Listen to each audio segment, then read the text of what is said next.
The economy firing on all cylinders, backed by even more impressive data out today. We're talking the U.S. jobs report, 213,000 non-farm payroll jobs last month, 18,000 more than Wall Street expected.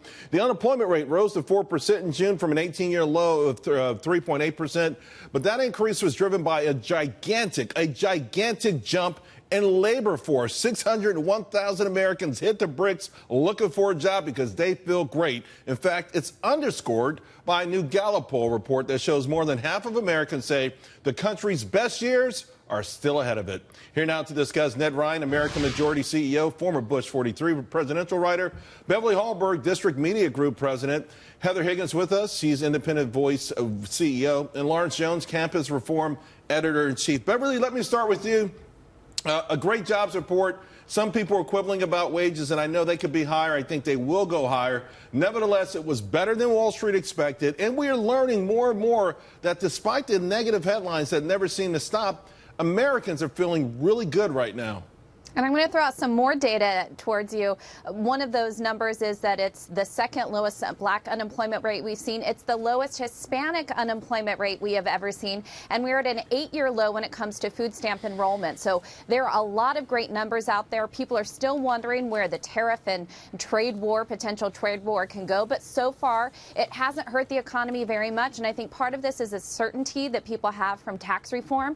Businesses are hiring. People are getting back to work. So these are great numbers. By the way, I've got the architect, the man of the moment, Peter Navarro. He wanted this. He got it. He's going to be on the show later on. I can't wait to talk to him about that. But to that point, Heather, not only was Hispanic unemployment rate low, but it was low for the right reasons. 164,000 more Hispanics came to the labor force last month. 250,000 more Hispanic Americans had a job last month than the month before. What about women?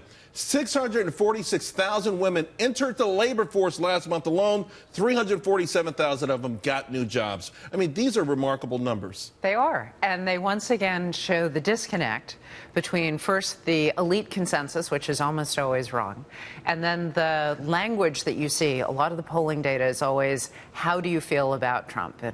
But not, what do you feel about whether you agree with what he's doing? And the lived experience of so many Americans is this is all going right. They see more jobs. They see their friends getting better jobs. They see opportunity. They see the taxes and the deregulation moving in the right direction.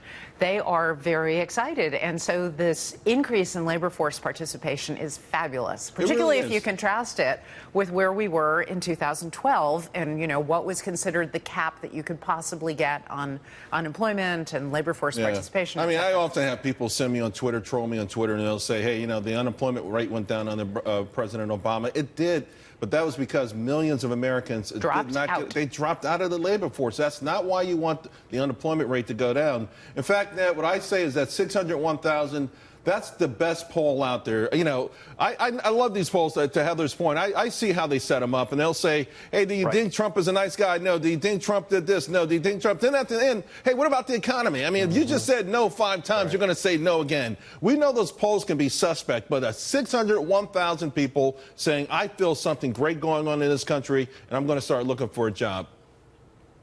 Yeah, no, and I think there's some other interesting dynamics taking place, Charles, as well. I mean, first of all, this is a triumph of common sense. Amazing what happens when you actually inject fuel back into the economy with tax cuts, and then you break off the shackles of regulations. It's amazing what can happen, but it's just common sense.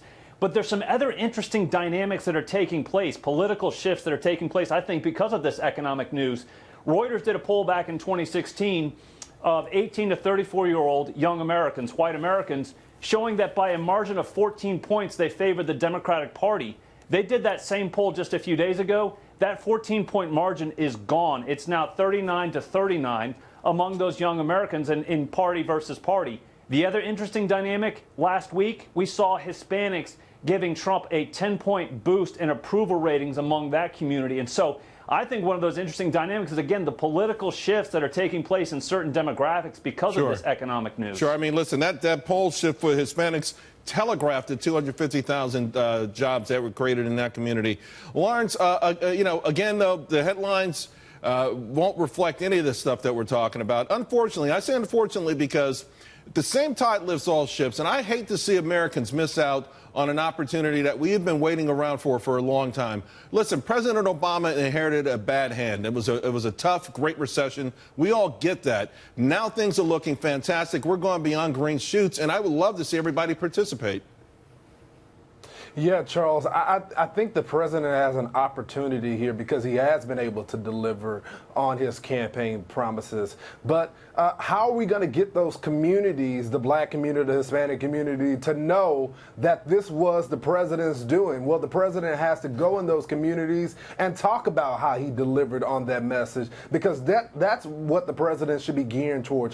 To because of the economy, because he's been so successful in this area, he has something to run on, Charles. But he has to go after those voters. I agree. I think that's a great idea. I suggested that even during the campaign. Hey, go out there. Now he's really got a track record to tout, so maybe he'll do that. I know he's comfortable in Montana and those kind of places, but you got to go all over this country because it's a great message. Beverly, Americans seeing that the best is still to come. That's a brightening thing. That's the highest level, I think, in at least 12, 16 years, if I recall, for this Gallup poll. We have to be optimistic because I think no matter what, part of success is self-fulfilling. You've got to see it. You've got to believe it can happen in order for it to happen. Well, part of this as well, in addition to it's the economy, stupid, and people do feel like I can be productive again, I can get back to work. I'm even curious to see, as more people go back to work, what happens to the opioid addiction and the epidemic. I hope that we see people use less and less drugs as they find more fulfilling things to do. But another side of this is foreign policy. And when you take a look at ISIS and knowing that we have had tremendous success against ISIS, there is security in feeling safer about terrorism. So it's also safety in that sense, and also feeling like their kids may have a better life than they did. There was a lot of concern about that a few years ago. And so there's a huge shift. And unfortunately, not all the networks are covering the positive aspects of the economy. That brings me to my favorite. Yeah, Go ahead, Lawrence.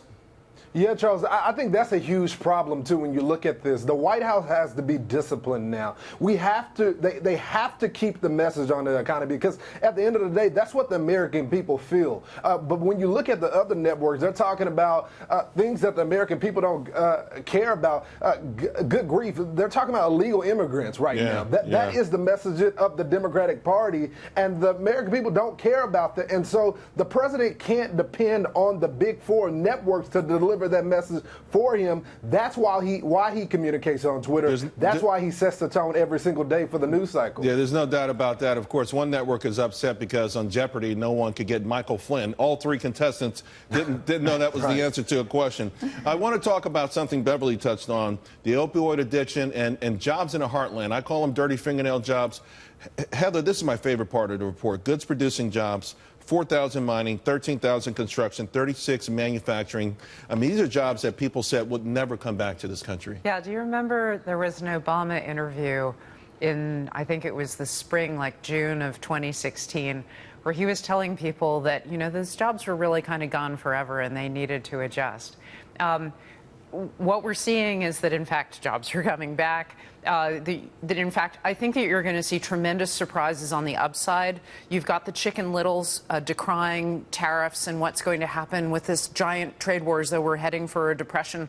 In fact, it's a negotiation. Sure. Trump wants a level playing field. The Chinese want a tilted playing field. They're going to end up someplace in the middle, and both of them will claim a domestic victory. It will yield tremendous inflows for the U.S., and you're already seeing that in the markets, which are smarter than most people, generally speaking. Sure. The U.S. market is doing much better than the Shanghai index, which is down 17 points, and that's before you add the other 3 points that it's down with the currency moves.